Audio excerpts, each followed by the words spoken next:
No se asuste con lo que oiga a continuación. Es el eco del pasado cuando empezaron las emisiones de Radio Sefarad a finales de enero del 2004 y cuyos informativos semanales hemos reunido para revivir lo que entonces pasaba desde la perspectiva de nuestro tiempo.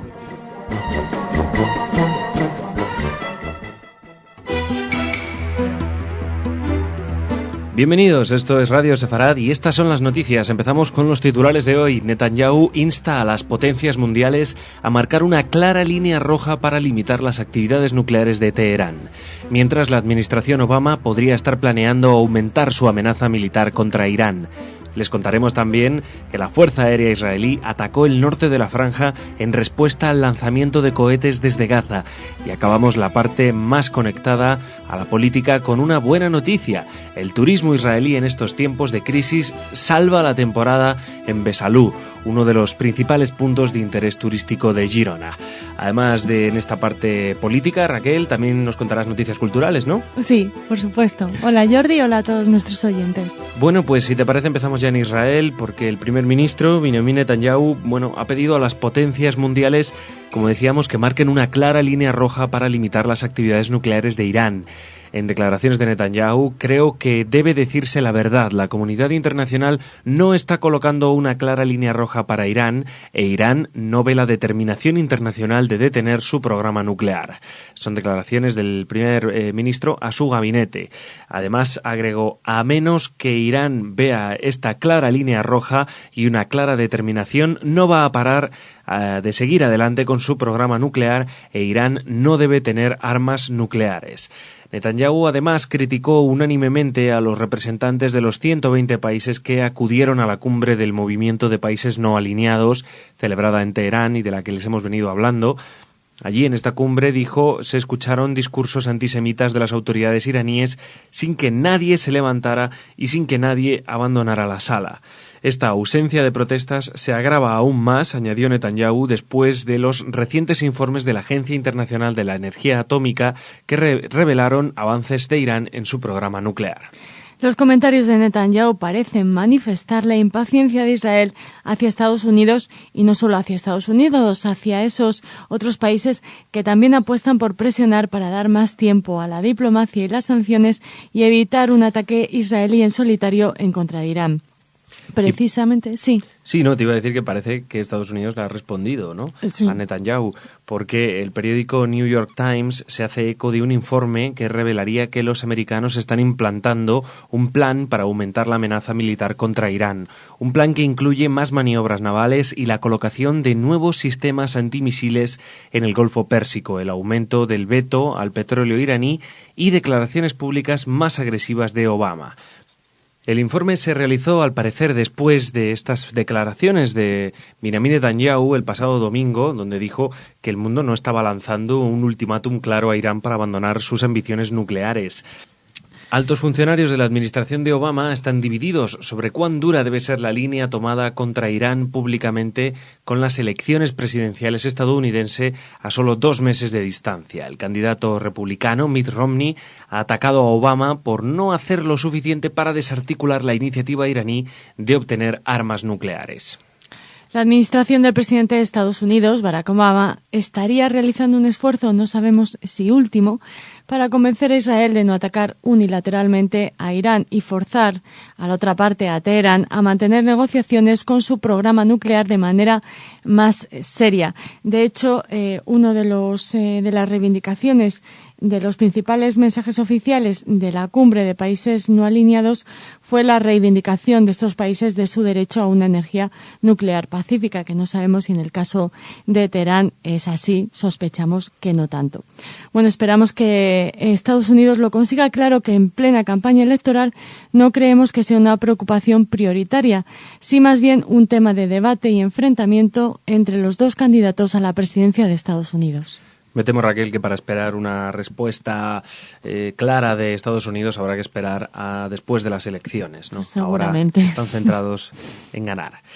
Bueno, vamos a hablarles ahora de otra de las amenazas a las que se enfrenta Israel, esta vez de forma ejecutiva.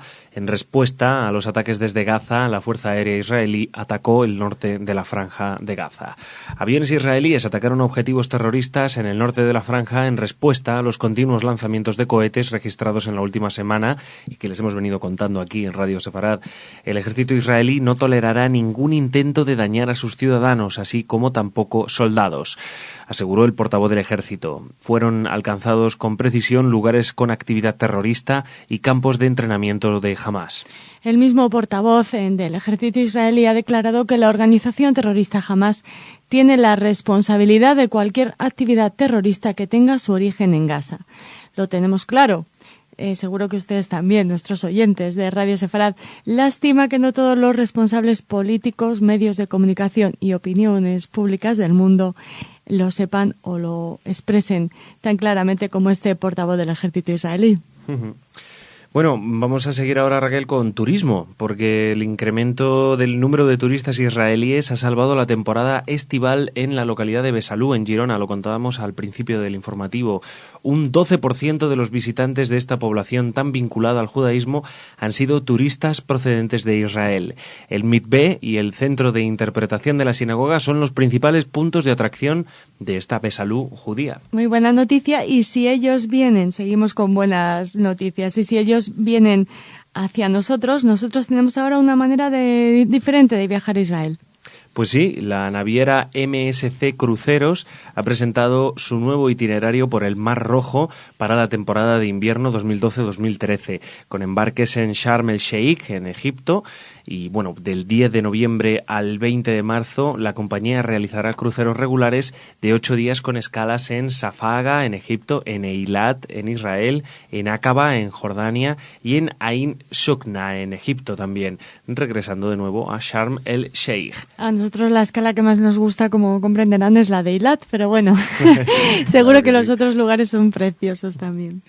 Bueno, y seguimos proponiéndoles viajes, Raquel, porque bueno, ahora nos vamos a Berlín, ya que varios centenares de personas se manifestaron allí en la capital alemana en contra del antisemitismo, en solidaridad con el rabino apaleado esta semana por un grupo de jóvenes, probablemente de origen árabe. También dimos la noticia aquí. ¿En Radio Sefarad? Declaraciones del rabino, dijo: me rompieron el pómulo, pero esos tipos no lograron romper mi voluntad de continuar intercediendo a favor del diálogo interreligioso. Son afirmaciones de este rabino, Daniel Adler, que estaba presente en un acto que, según los organizadores, congregó a más de 1.500 personas. Según el rabino, Berlín continúa siendo una ciudad tolerante y abierta. No permitiremos que nos arrebaten esto, declaró Adler. Y bueno, terminamos ahora, Raquel, esta parte del informativo sin abandonar el tema del antisemitismo, pero ahora desde la perspectiva de la Shoah. El alcalde de Bruselas se disculpa por las deportaciones de judíos durante la Segunda Guerra Mundial. Freddy Tielemans, socialista y conocido militante antifascista, presidió la ceremonia de reconocimiento oficial de la implicación de las autoridades de la ciudad de Bruselas en las redadas y deportaciones de judíos ocurridas el 3 y 4 de septiembre de 1942. Suponemos que también lo hace coincidiendo con esta trágico aniversario, ¿no? Ahora que se cumplen exactamente 70 años, ¿no? Otras ciudades como Amberes, donde a diferencia de Bruselas, la policía local también participó en las redadas contra los judíos, ya se han excusado públicamente por esa actuación. Como decíamos, la comunidad judía espera además que el próximo 9 de septiembre, que es cuando tendrá lugar el 70 aniversario de la salida de los convoys desde Malines, en el norte de Bélgica, hacia Auschwitz, el primer ministro belga, Elio Di Rupo, emita también unas disculpas en nombre de Bélgica, como ya lo hizo en su momento el ex primer ministro Guy Verhofstadt. Claro, es que no todos los países europeos han hecho sus deberes con su pasado de apoyo a las políticas racistas del nazismo. No todos fueron Dinamarca, y está muy bien que se disculpen, o bueno, por lo menos algo es algo, ¿no? Que reconozcan su responsabilidad. Así es. Pues también lo hizo, creo recordar, hace muy poco tiempo, y lo hizo Australia, no en este caso no relacionado con la Shoah, sino con los aborígenes de Australia, ¿no? Los maoríes, donde también pues hubo una digamos, una actuación poco decente del gobierno australiano. Fue hace relativamente poco y, bueno, pues este hecho fue anterior incluso a la Shoah, ¿no? Uh-huh. Pero bueno, como tú dices, aplicamos el refrán más vale tarde que nunca, ¿no?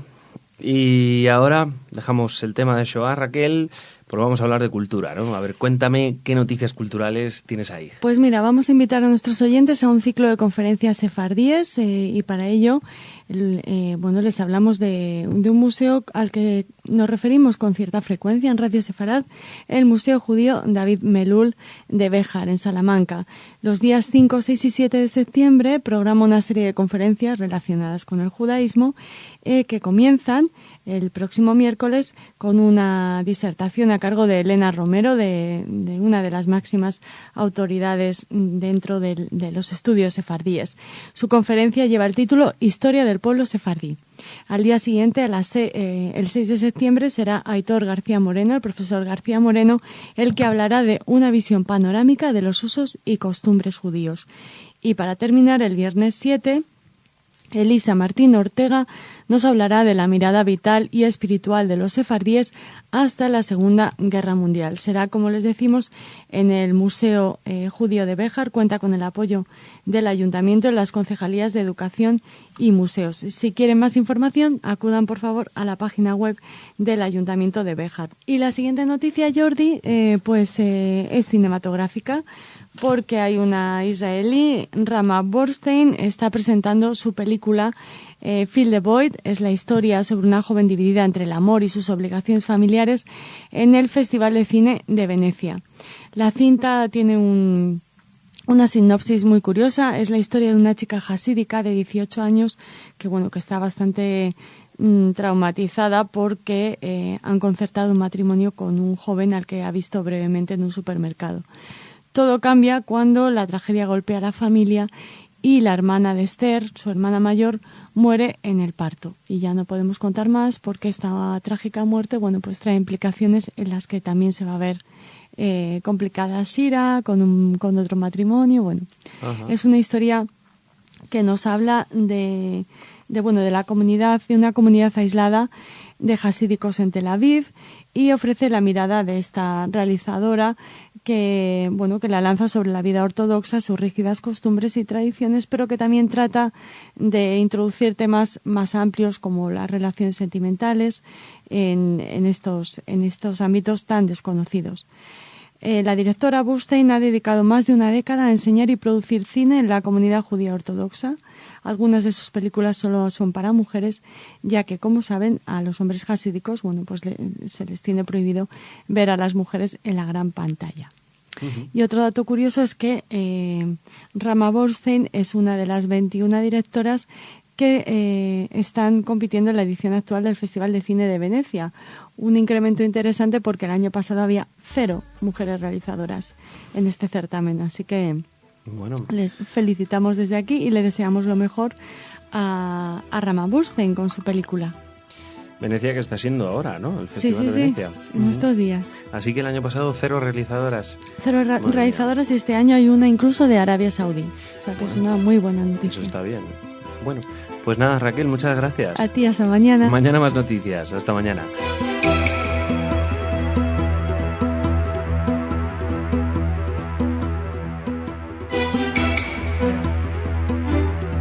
Bienvenidos, esto es Radio Sefarad, estas son las noticias. Empezamos con los titulares. Estados Unidos comunica al gobierno iraní que no participará en un presumible ataque israelí. La llamada Flotilla de la Libertad continúa su periplo propagandístico por España, mientras la Autoridad Nacional Palestina destina un 6% de su presupuesto a subsidiar a los presos palestinos y a sus familias. De la agenda cultural extraeremos una buena noticia: un documental español, La Higuera, basado en una leyenda sefardí, ha sido seleccionado para competir en el Jewish Film Festival de Inglaterra, de Reino Unido, y también en el de cortometrajes de Loja. en Granada. Es una exclusiva de Radio Sefarad, Jordi, porque nos lo ha comunicado su propio autor, Alejo Moreno. Ya les contaremos. Muy bien, pues gracias, Raquel. Luego tendremos esa sección, ese apartado de cultural, pero empezamos hablando de la actualidad más política, porque nos ha sorprendido esta noticia. Estados Unidos ha hecho saber al gobierno iraní que no participará en un ataque israelí. El gobierno de Estados Unidos transmitió el mensaje a Irán a través de mediadores europeos de que, como decimos, no apoyará un eventual ataque israelí contra sus bases nucleares, según ha informado el diario Yediot Aharonot. Desde este periódico se asegura que la Casa Blanca ha comunicado a Teherán en los últimos días a través de 2 países europeos que no menciona que si Israel decide atacar unilateralmente y sin coordinación previa, Estados Unidos no lo apoyará ni se dejará arrastrar a la guerra. El portavoz de la Embajada de Estados Unidos en Israel declinó hacer comentarios sobre este asunto. Esta información se corresponde de alguna manera con los comentarios del jefe del Estado Mayor norteamericano, el general Martin Dempsey, cuando decía que no será cómplice de un ataque a Irán si Israel decide llevarlo a cabo. Ayer les hablábamos en este informativo de ese plan norteamericano para presionar a Irán: más presencia militar, más control sobre sus misiles, un incremento del boicot a su petróleo y otras sanciones.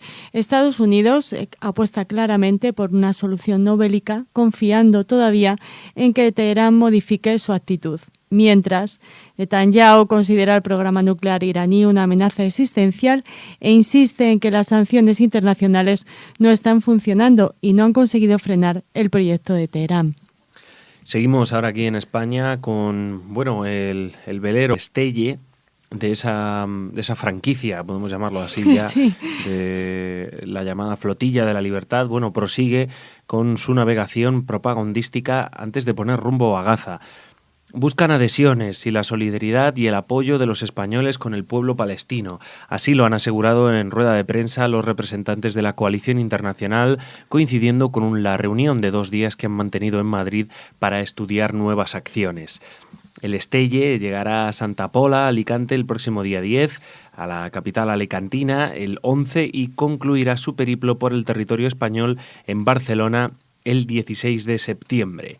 Dror Freiler, portavoz de la flotilla, ha insistido en que se trata de una expedición simbólica y que la solución no es proporcionar ayuda humanitaria, sino que debe ser política, para que se ponga fin de una vez por todas a un bloqueo que está asfixiando a los palestinos.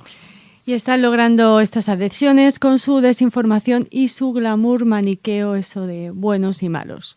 Por ejemplo, el presidente de la Fundación Cultura de Paz y exdirector general de la UNESCO, Federico Mayor Zaragoza, ha pedido también que no se siga mirando para otro lado ante esta situación y se redoblen los esfuerzos para acabar con una vergüenza colectiva de la humanidad. Por supuesto, no se refiere al Estelle o al Estel, sino al supuesto boicot o bloqueo o comportamiento antihumanitario de Israel frente a los palestinos.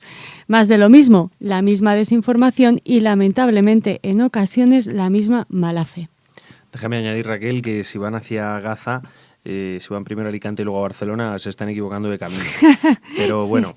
es cierto que hay veces que hay activistas que no saben exactamente dónde está Gaza en el mapa. Eso también pasa. Eso puede ser lo que les suceda a los del Estel.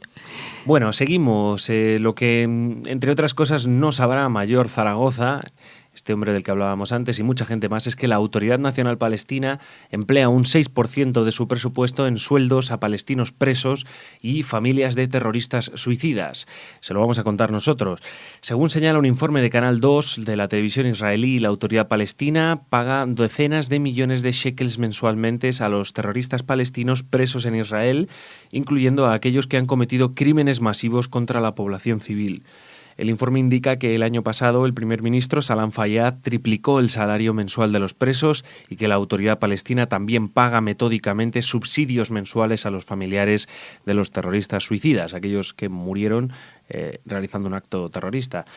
En concreto, la autoridad palestina ha conferido 18 millones de shekels mensuales, 4,5 millones de dólares a los palestinos presos en Israel y 26 millones de shekels, 6,5 millones de dólares a las familias de los terroristas suicidas. Estas cifras representan el 6% del presupuesto total de un gobierno que se declara permanentemente en quiebra económica. Y si me dejas añadir, Raquel, es un país en el que, todavía no es un país, pero quiero decirte, es un lugar en el que ser terrorista es un oficio, es un trabajo remunerado. Pues sí, la Autoridad Nacional Palestina también paga sueldos a los árabes israelíes que están presos por haber perpetrado actos terroristas contra el Estado de Israel. Estos pagos, además, no son solamente para los integrantes de Fatah, la facción que apoya y controla a la Autoridad Palestina, sino también para sus rivales de Hamas, la Yihad Islámica, y para otras facciones islamistas menores. O sea, hay para todos. ¿Y el pueblo palestino? Y esos hospitales, escuelas y demás cosas que tanto necesitan. Este dinero además viene de Estados Unidos, de Europa y, claro, cómo no, de España. ¿Conocen este informe los participantes en la flotilla y quienes los apoyan? Y si lo conocieran, seguimos preguntándonos, ¿serían impermeables, como siempre, a la información, a los datos? Nos tememos que sí, tenemos más o menos un 6% de posibilidades de equivocarnos o menos, Jordi. Probablemente, Raquel. En fin, vamos a abandonar ahora esta parte del informativo y vámonos con una buena noticia. Vamos a hablar de cultura, esa noticia que anticipábamos en los titulares y que, como bien decías, es una primicia aquí en Radio Es verdad, lo de exclusiva a lo mejor era muy fuerte, lo de primicia está mejor. Bueno, pues nos lo ha comentado Alejo Moreno, que es colaborador de Radio Sefarad también, pero antes que nada es un realizador muy interesante y es el director de este documental La Higuera, basado en una leyenda sefardí. Bueno, pues este documental ha sido seleccionado para competir en el Festival de Cine Judío del Reino Unido y también en el de cortometrajes de Loja, en Granada. Ya ha recibido varios premios, le deseamos muchísima suerte en estas dos nuevas competiciones y les recomendamos a ustedes que recuperen esta entrevista que realizamos a Alejo Moreno sobre su documental La Higuera y la historia que rodea el documental, que es muy, muy interesante. Muy bien, Raquel. Y además, otra recomendación, en este caso operística. Moisés y Aarón se presenta en el Teatro Real. Con motivo del 15º aniversario de la reapertura del Teatro Real de Madrid, se programa esta ópera de, ya saben, Schoenberg, el padre de la Segunda Escuela de Viena, que plasma en esta ópera su vivencia del judaísmo y por primera vez se representa en Madrid. La ópera narra las vicisitudes que debía atravesar nuestro pueblo en los años del Éxodo, casi tan difíciles como decir vicisitudes bien. Sí, difícil palabra. Y las distintas y dialécticas concepciones del mensaje divino que tenían los dos protagonistas, los dos príncipes, Moisés y Aarón. Además, hay que añadir que los miembros y amigos de la comunidad judía podrán beneficiarse de un descuento aplicado por la organización del Teatro Real y también los amigos del Centro Sefarad Israel. Será los días 7 y 9 de septiembre. Muy bien. Bueno, fantástico. Y con esto nos despedimos hasta mañana. Pues nada, con esta ópera nos vamos. Gracias, Raquel. Gracias a todos ustedes. Mañana más noticias aquí en Radio Sefarad.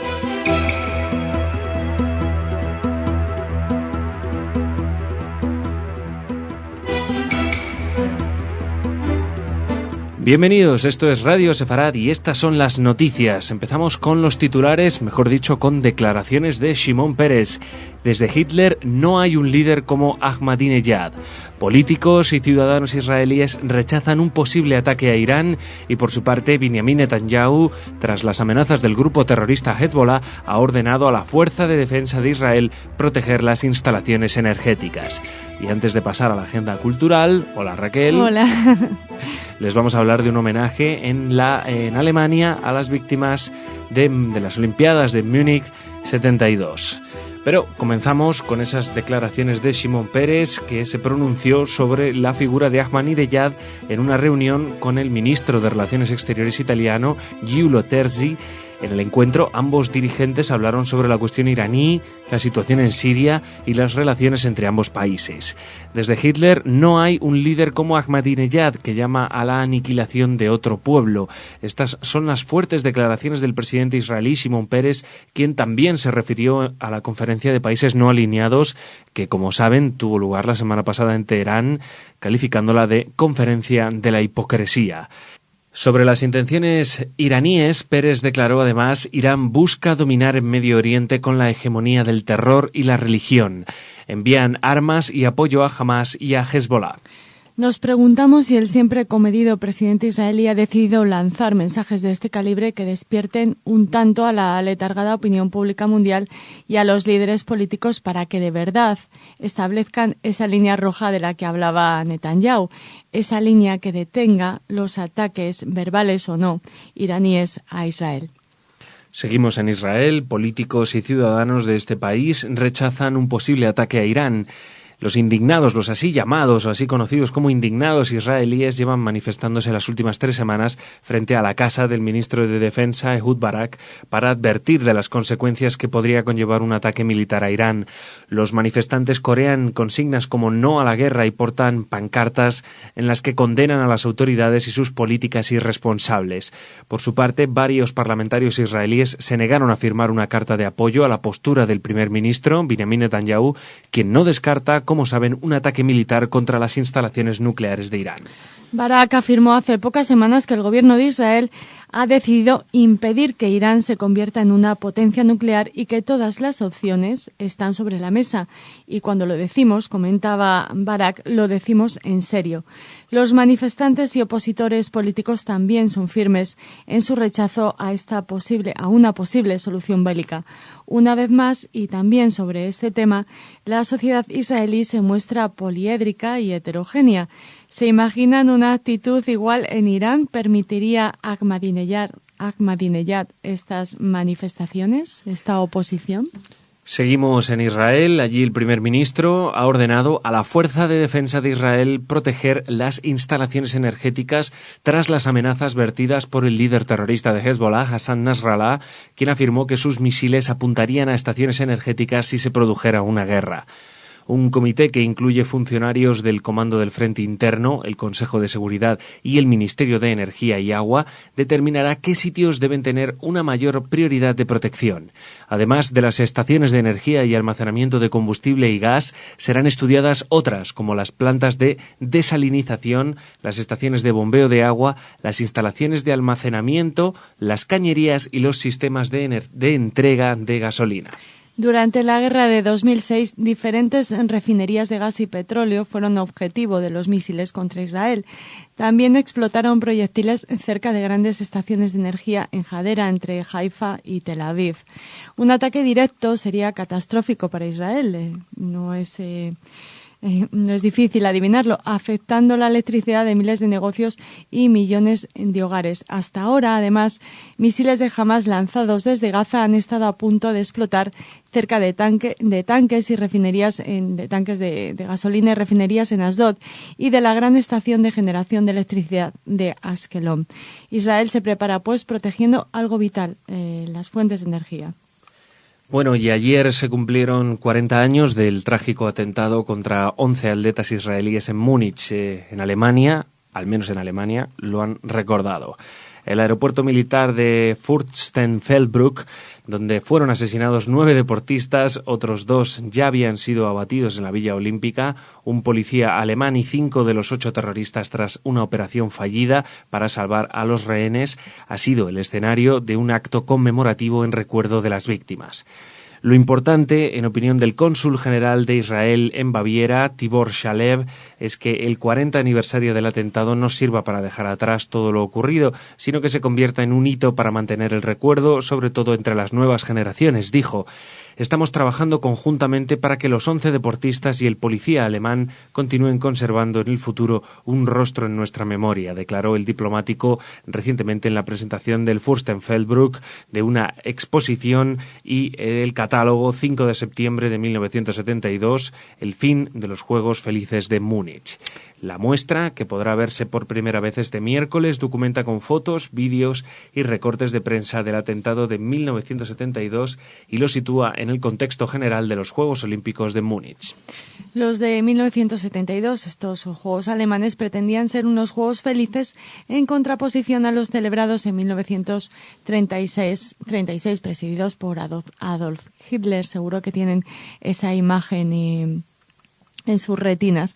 Bueno, estos juegos felices se tradujo en unas laxas medidas de seguridad que además, a lo que se añadió además que las autoridades alemanas no dieron la importancia suficiente a advertencias previas sobre un posible atentado contra la delegación israelí. Así, se ha sabido recientemente porque se han hecho públicos documentos en Israel relativos a este atentado y además, según se ha sabido recientemente por el diario Der Spiegel, el gobierno alemán mantuvo durante años contacto con los responsables del atentado. Pocos meses después de la trágica muerte de los 11 atletas israelíes y el policía alemán y los terroristas, el Ejecutivo alemán invitó a representantes de la Organización para la Liberación de Palestina a mantener un encuentro y establecer una nueva base de confianza mutua.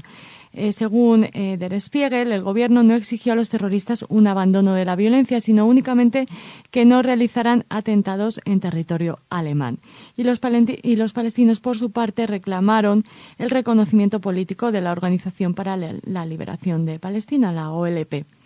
Alemania renunció así, por tanto, a la persecución de los organizadores del atentado. Como muy bien saben, Golda Meir y el Mossad no hicieron lo mismo. Y claro, hablando de este tema tenemos que referirnos a la vergüenza que ha supuesto, una vergüenza de dimensiones olímpicas, nunca mejor dicho, que en los Juegos de Londres no se hiciera mención alguna al 40 aniversario de este terrible atentado. Al menos en Alemania ha realizado este homenaje. Pues sí, eso es lo que quería decir yo al principio también, sí. Que al menos en Alemania, pues en contraposición con lo de Londres, que bueno, siempre nos llamó mucho la atención aquí en Radio Sefarad, que se dijera que no se iba a conmemorar esto porque pudiera ofender a alguien. No sabemos muy bien a quién va a ofender una cosa así. A los terroristas. Supongo que a los que terroristas. Son muy sensibles. Mejor, claro, no querían ofender a los terroristas. Ya. Bueno, pero vamos a dejar aquí estos temas y vamos a hablar de cultura ahora, ¿no, Raquel? Vamos a hablar de cultura y vamos a referirnos al pasado y al presente también, pero bueno, les hablamos de una exposición que se puede visitar en el Archivo Histórico Provincial de Jaén, titulada La historia judía de Andalucía. No les tengo que explicar de qué va la exposición, pero sí cómo está, si les parece, cómo está estructurada. Se divide en 5 bloques en los que se aporta información a través de una serie de paneles. Estas unidades temáticas hacen referencia al judaísmo, con una introducción a los judíos de Al-Ándalus hasta el siglo XII, las ciencias de los judíos en Al-Ándalus y del edicto de expulsión a la actualidad. Según los responsables de los contenidos de esta exposición patrocinada, es una iniciativa del Centro Sefarad Israel en su delegación andaluza, la historia de Andalucía no podría entenderse sin estudiar la presencia de las comunidades judías en esas tierras, así como sus aportaciones a la cultura, el comercio, la poesía, la medicina, la astronomía, etc. En esta exposición se pone en evidencia, entre otras cosas, que la presencia judía está documentada desde la época romana, o sea que es una exposición muy interesante que no se deberían perder, como siempre les decimos en Radio Sefarad. Y de esta exposición pasamos a hablar de un libro electrónico y un libro muy, muy importante para nosotros. El diario de Ana Frank se presenta en su aplicación interactiva. Saldrá a la venta el próximo 18 de octubre, contará con el texto completo y además incluye docenas de características adicionales, como por ejemplo extractos de audio y copias facsimilares de las páginas originales del diario, exclusivos materiales de archivo, imágenes de la Fundación Ana Frank en Ámsterdam y una introducción a cargo de Badi Elías, el primo hermano de Ana, al que ella cita en su diario, en sus cuentos. Este libro, esta aplicación interactiva, ha sido autorizada por la Fundación Ana Frank, que como saben fue fundada por su padre Otto a raíz, cuando se hallaron cuando le fueron devueltos los diarios de Ana y cuando supo de su muerte en el campo de exterminio nazi de Bergen-Belsen en 1945, muy poquito antes de que se liberara el campo, desgraciadamente. Y Jordi, terminamos ya muy rápido con una noticia que nos invita a bailar, porque desde Sefarad a Aragón, desde esta asociación que tanto tiene que ver con Tina Sigal, que seguro que ella es la maestra que nos va a enseñar a practicar, a bailar bailes judíos e israelíes. Nos invitan a hacerlo, a aprender y bailar en la zona de la Plaza del Pilar en Zaragoza. Son talleres gratuitos todos los jueves de 11:30 de la mañana a 13 horas. Desde el 27 de septiembre tienen tiempo para apuntarse hasta el 20 de diciembre. Bueno, según nos informan o nos quieren contar desde Sefarad Aragón, nuestra cultura, la cultura judía, se manifiesta de diferentes formas, a través de sus tradiciones, historias, canciones, comidas y también a través de sus bailes. El Rikud, baile, es una manifestación de alegría, de unión y de igualdad. Así que esperamos que se animen nuestros oyentes aragoneses a participar en estos talleres gratuitos de bailes judíos e israelíes que organiza Sefarad de Aragón. Mira qué bien, a bailar, de la jota aragonesa al baile judío. Fantástico. Les ponemos en danza a los Claro oyentes sí. de Radio Sefarad. Muchas gracias, Raquel. A ti y a todos los que nos escuchan, hasta mañana. Hasta mañana.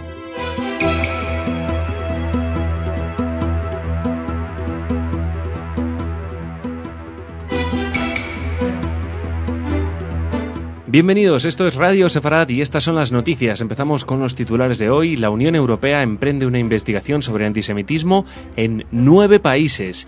Se produce un encuentro sin precedentes entre judíos y musulmanes en París. Y en Berlín se autoriza la circuncisión por motivos religiosos con condiciones. También pueden escuchar, después de las noticias, el espacio Desde Israel con Sale Mergui, en el que les vamos a dar la información concreta de este país. Y luego, por supuesto, la agenda cultural con Raquel. Hola, Raquel. Hola, Jordi. Hola a todos los que nos escuchan. Eso después del informativo. Después de esta primera parte, esto es el informativo, pero ahora me vas a acompañar, ampliando la información que vamos a dar. Como decíamos al principio, la Unión Europea ha lanzado una investigación online sobre cómo experimentan los judíos el antisemitismo en 9 Estados miembros de la Unión. El estudio investiga casos de acoso y violencia antisemita, así también como hasta qué punto los judíos se sienten a salvo en Europa. Los encuestados deben ser mayores de 16 años y residir en Bélgica, Francia, Alemania, Hungría, Italia, Letonia, Rumania, Suecia o Gran Bretaña. Los resultados serán publicados en un informe de la Unión Europea el próximo año. Joel Rubinfeld, vicepresidente del Parlamento Judío Europeo, comentó al hilo de esta investigación que la situación en Hungría es particularmente preocupante debido a que se están observando evidencias de que las instituciones oficiales están perdonando los casos de antisemitismo que se están produciendo.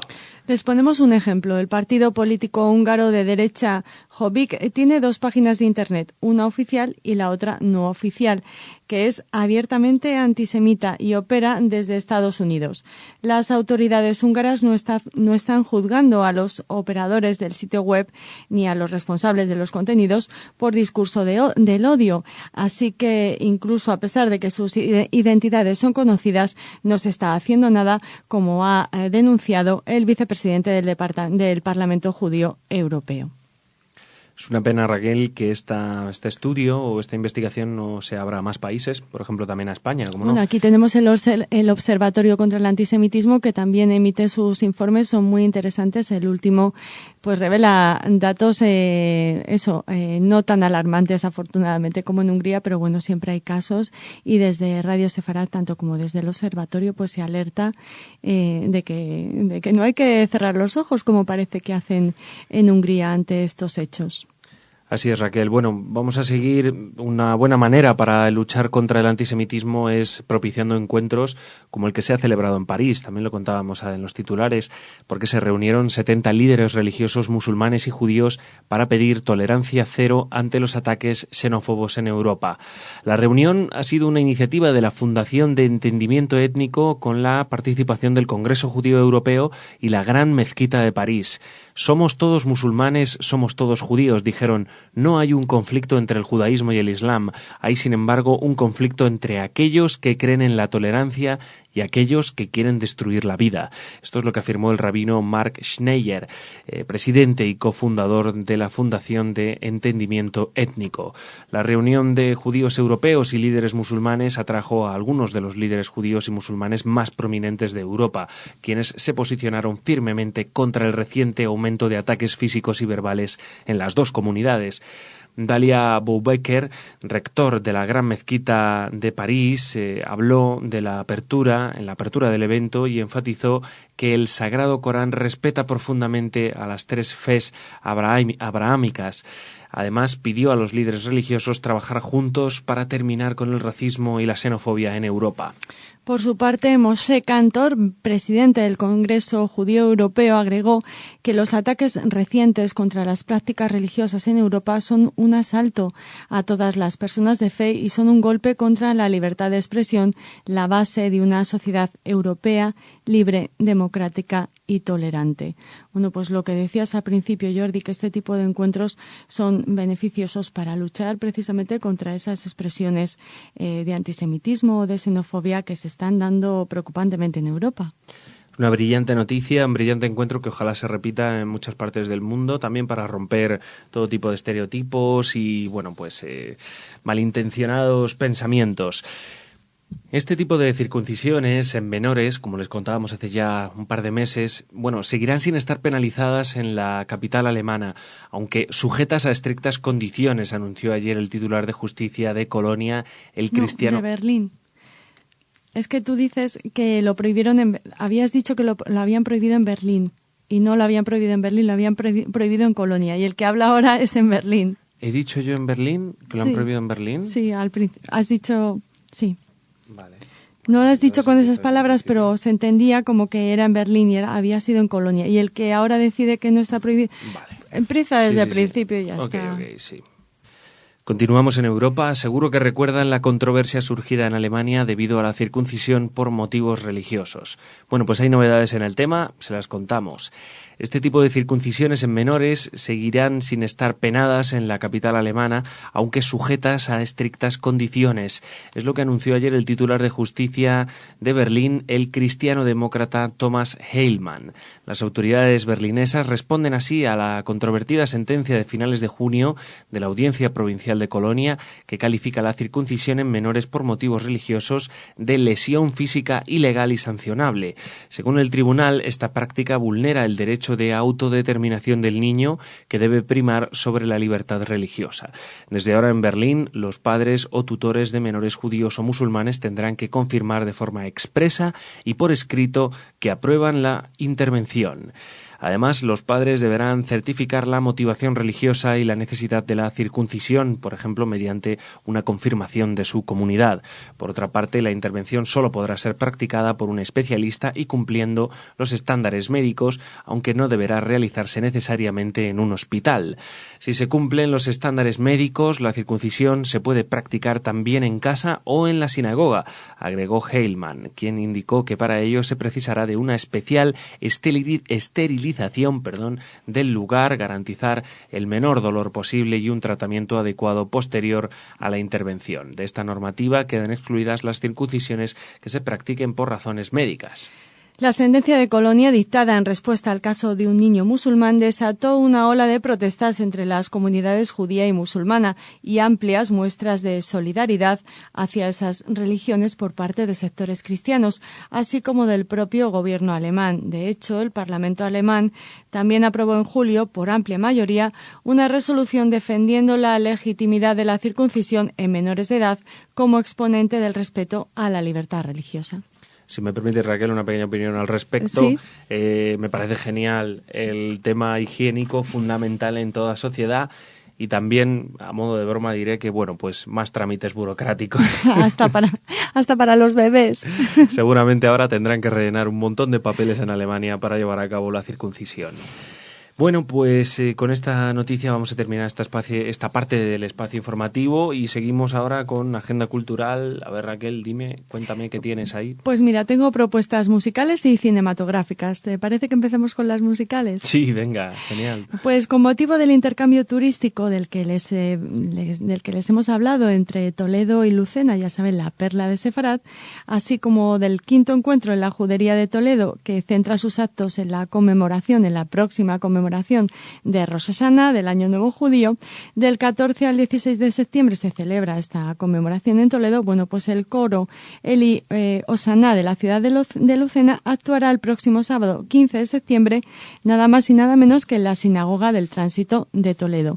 Este concierto constituye el primero que el coro Eli Hosanna, ciudad de Lucena, ofrecerá tras la incorporación de esta ciudad, de esta localidad, Lucena, a la red de juderías de España, Caminos de Sefarad, como miembro de pleno derecho. El concierto tendrá lugar en el corazón de la Judería de Toledo a las 20:30 horas del sábado 15, como les decíamos, en la gran sala de oración de lo que fue la sinagoga de Samuel Galeví, actual sinagoga del Tránsito. El concierto lleva por título Cantes Populares Sefardíes y es un trabajo de recopilación que comenzó en el 2007 basado en armonizaciones corales de canciones sefardíes tradicionales donde la ausencia de instrumentos musicales es sustituida por la armonía de las voces de sus 12 componentes. Es un coro con una docena de componentes. Qué bien, qué bonito. Una gran propuesta. Muy bonito la Sinagoga del Tránsito, muy bonita también. Y para los que no puedan acercarse el día 15 y quieran ya ver cultura judía en la gran pantalla, les proponemos 2 películas, bueno, cultura judía y también referencias israelíes o al conflicto, porque se va a estrenar Una botella en el mar de Gaza. Narra la historia de una joven francesa residente en Jerusalén que lanza una especie de grito, mejor dicho, no lo lanza al aire, sino al mar. Lanza una botella con un mensaje destinado a Palestina para intentar resolver y socavar dudas existenciales, haciéndose las mismas preguntas que millones de personas alrededor del mundo en torno al conflicto árabe-israelí. Es una película que tiene muy buena pinta y de la que hablaremos aquí en Radio Sefarad. Y también hablaremos de la próxima película del cineasta Paul Schrader, interpretada por Jeff Goldblum, basada en una novela, en la novela del israelí Yoram Kaniuks, una novela controvertida de 1969. Esta película, Adán Renacido, nos cuenta una historia sobre un sobreviviente de la Shoah situada en un centro psiquiátrico en el Negev.